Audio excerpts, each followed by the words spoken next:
Hi everybody, I'm Bree the Plant Lady, checking in with a spring garden tour here from the JCRA Arboretum in Raleigh, North Carolina. It is a super busy day here. It's the perfect spring afternoon. There's weddings, there's all kinds of activities. I just finished a fun talk all about mastering critter control. But I thought that it was a great opportunity to quickly take you around the garden so that you can be inspired to come and visit this incredible free public garden located in Raleigh, North Carolina. Well, everything is in full bloom, including the quinces, the redbuds, and one of my favorite plants, the Chinese sassafras. And that is that beautiful yellow flower right there. It's a really large tree. It's a tree I've long admired. I don't have it in my collection. The loropetalums are in full bloom. I like this is a nice white flowering form called Shang White. Next to that is Fothergilla, just a wonderful light kind of baby powder scent. And the entryway down to the education center is just so vibrant and wonderful. Again, redbuds and Japanese maple foliage. It's just a wonderful time of year. I love that species tulip. Those are a bit more reliable for us here in the Southeast, where tulips tend to not be very perennial. But I really wanted to walk this way, in part because I don't think it's as busy over here, but also to show you this lawn alternative section. This is always an area that I love, and it's very, very special at this season when the ajuga is in flower and the phlox subulata is blooming. And though it's not entirely something that you could walk on every day, it's certainly a no-mow ground cover collection of plants to give people an idea. If you're wanting to replace your lawn, these are all species that are pretty well suited for full sun. Well, magnolia season here in the South is pretty much over. There are probably some late season magnolias in bloom. We were lucky this year to not really have late frosts. Not to say that we couldn't still, because it has happened. But here's one that you can see some of the flowers. It's still too tall for me to get up close to. Coming down into the xeric garden. Nice to see little narcissus popping up, and ooh, I wonder what these are. Hopefully there's a label. Tim's not here today, so he's coming to my house later tonight. These are a tulip. I don't know what tulip, but this is a different species tulip that's obviously doing very well in this extreme dry condition. And I love Ifian. I think Ifian had a name change and I don't remember what its new name is, but that is this little spring active bulb. They have it labeled Ifian still, but I think that taxonomists did change it.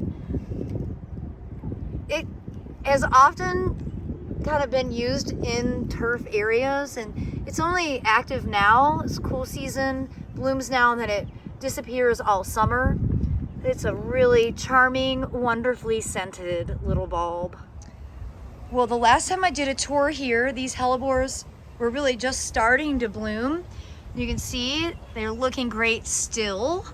And that is Penny's pink hellebore. And then above that is a nice viburnum that's just starting to flower. This is Viburnum cinnamomifolium.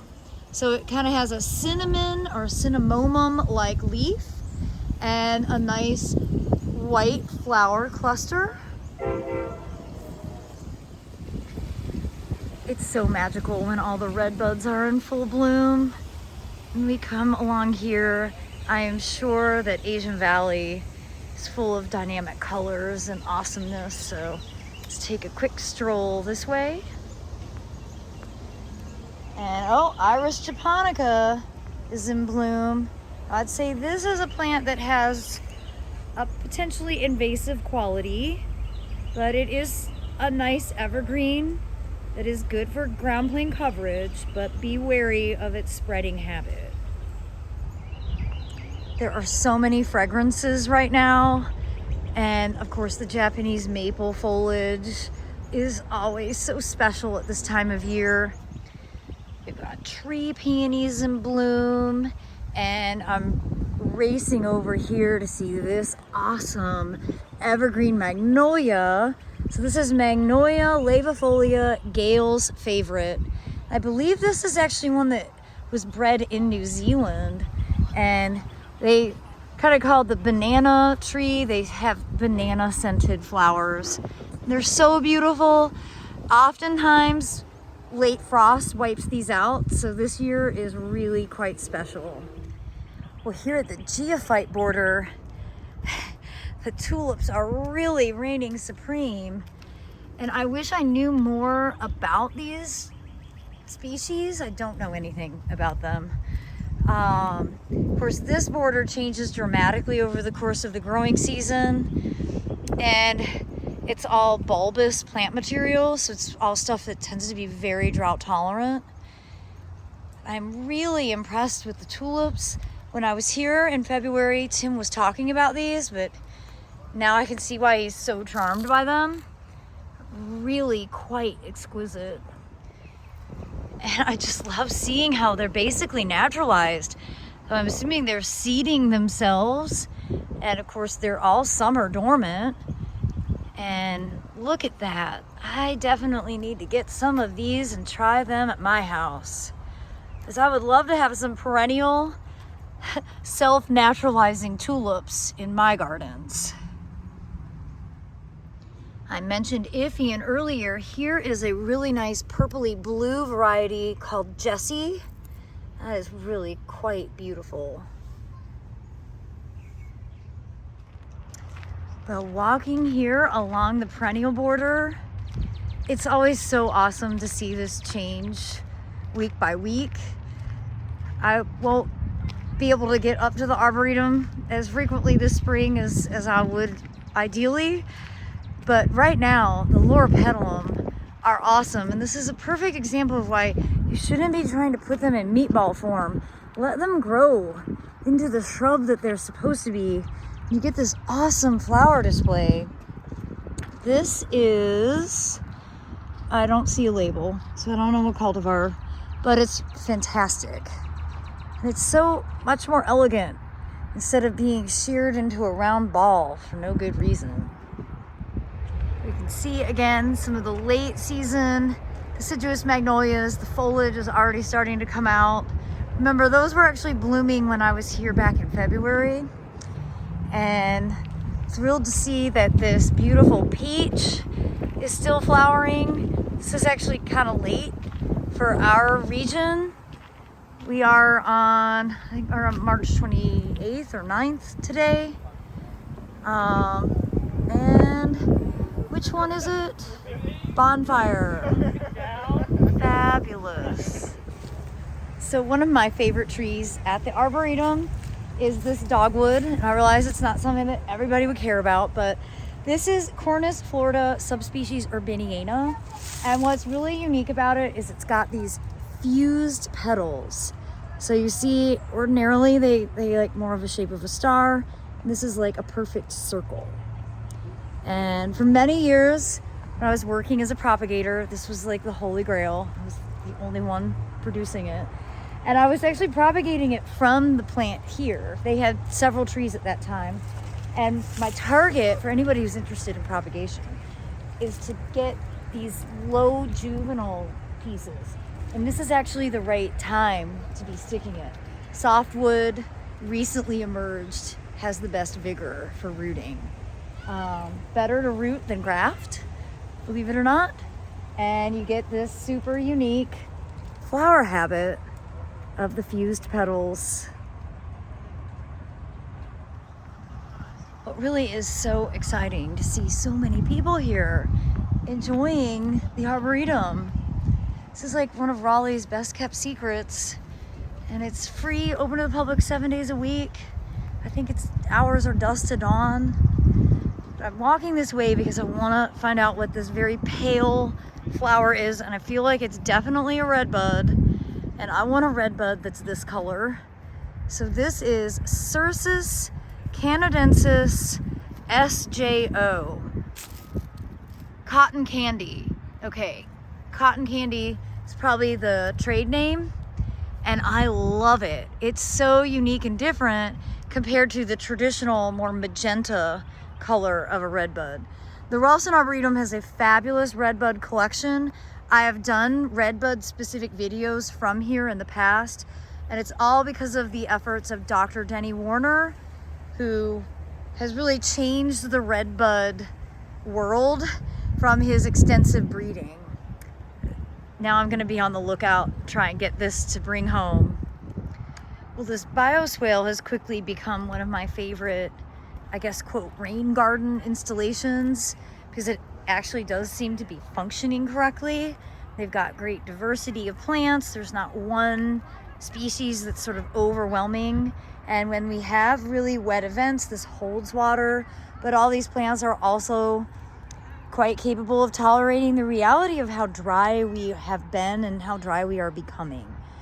So always trying to pay attention, not always doing a good job of applying this information literally, but my goal as a horticulturalist is just to continuously learn and make better decisions. And well, this is an area that I'm really intrigued by. It's predominantly native, and it's really just trying to remediate the extremes of wet and dry.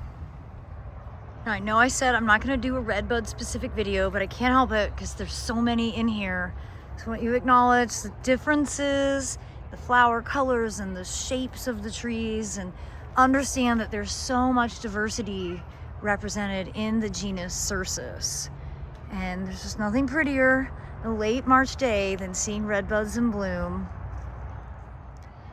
Well, I've got a crush on this plant. This is Prunus incisa Rinpo, Zuzu dwarf Fuji cherry. And these do root very easily from cuttings. And I love the size of a Prunus incisa. They're not so enormous. So you can see that's a good size for a residential landscape. I think I'm gonna need to try and get that propagated at some point, because that is a really cool tree. NC State really does have a remarkable plant breeding program, and this is coming from a different professor, Dr. Tom Rainey, and this is quince, Canomales, variety called Orange Storm, which is sold through Proven Winners. And this is a game changer in the flowering quince world. Look at how huge those blooms are, and then just the stature of the plant and how many flowers you get. It's a really remarkable improvement over what we used to use as flowering quince. So this is Orange Storm. There's several varieties, different colors in the Storm series, so you should check those out. And again, walking through here to the trial gardens, we have Iphion on both sides and awesome Japanese maples and a redbud that I've always admired. This is Cercis canadensis JN2. So it's got nice chartreuse new growth, it's still flowering. This is the Rising Sun, which was really one of the first multicolored foliage varieties of redbud to be introduced. And it's such an extraordinary plant. Well, I'm super excited, not that they look good, but that they took my advice and they've started cover cropping these trial beds. Looks like they also got new lumber for a lot of them. And so they didn't go totally fallow over the winter. Here they've got oats planted. Here is daikon radish. Let's see, what do they have here? This is winter rye.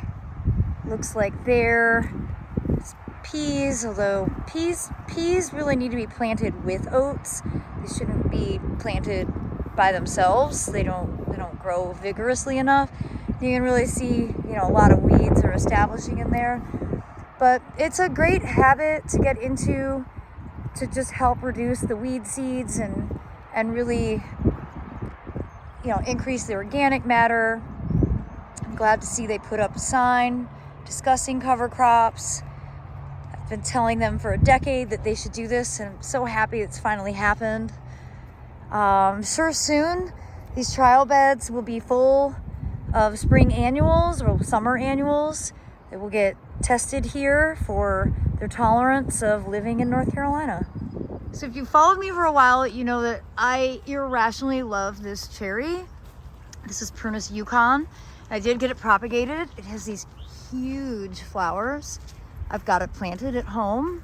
I need to check on it, make sure the deer haven't destroyed it. It is such an extraordinary late flowering prunus, so it doesn't tend to get damaged by late frosts. And it's a variety that I really wish was available in the trade for more people to grow. So if you see it, you should buy it. When I was here in February, walking around with Tim, we showed you Red Raglan Supreme, Camellia japonica. I can't believe it's still blooming. I can't believe how huge these flowers are. They're absolutely monstrous. It is so exciting to see. Well, here we've got a beautiful crab apple, which isn't something you find in North Carolina very often. This is one called Sparkling Sprite. And if I step away, you see, it's a really nice contained habit. I don't know how long it's been here, but it's certainly not recently planted. It's got a pretty good caliper. Look at that awesome growth habit and all those blooms. I have come here thousands of times. I've never once noticed this. It's the thing. You never see it all, you'll never know it all. Here's a beautiful specimen of Cercis canadensis cascading hearts, a nice weeping form of our native redbud. Of course, behind that is the eucalyptus. We don't do so well with eucalyptus here. We're definitely too cold. You can see the cold burn. In past years, whole branches have died to the ground. And just coming over here to check to see what species this is. This is Eucalyptus camphora, the swamp gum. And yeah, in general, we aren't a gum-friendly environment here in central North Carolina, but I'm excited to return to Australia and see these very soon. Well, I am consistent. I was like, what redbud is that? And it's my favorite, Cercis chinensis Don Egoff. It's the one I have as well from the National Arboretum, seedless Chinese redbud with that cauliferous flowering habit, blooming all over the trunks and new growth. And it really is a showstopper. Here we've got nice deciduous yellow flowering magnolia called Lois. And I'm really getting to enjoy the blooms this year because we haven't had late frost. But it's a large tree, so if you're planting one, don't underestimate its ultimate size. I would consider this to be a shade tree. Two more great examples of this letting loropetalum be this shrub or small tree that they are. Look at that, all those flowers. Arboretum is really good for showing people what a plant's natural habit truly is and how elegant they can be. Well, now that I'm in a quiet part of the Arboretum, I'm just going to take a moment to say, please support the JC Ralston. If you're local, become a member. They have wonderful programs and plant giveaways and all kinds of activities for people of experience levels of really any sort. It really is the hub of community here, and we're so fortunate to have this resource. And if you live out of town, always encourage you to come to the central North Carolina area. If not just for gardens, we have a lot to offer, but we do have a fabulous horticulture community here. And well, places like the Arboretum just can't be underestimated for how good you'll feel about the world that we're living in. As always, thanks so much for watching, and happy gardening, everybody.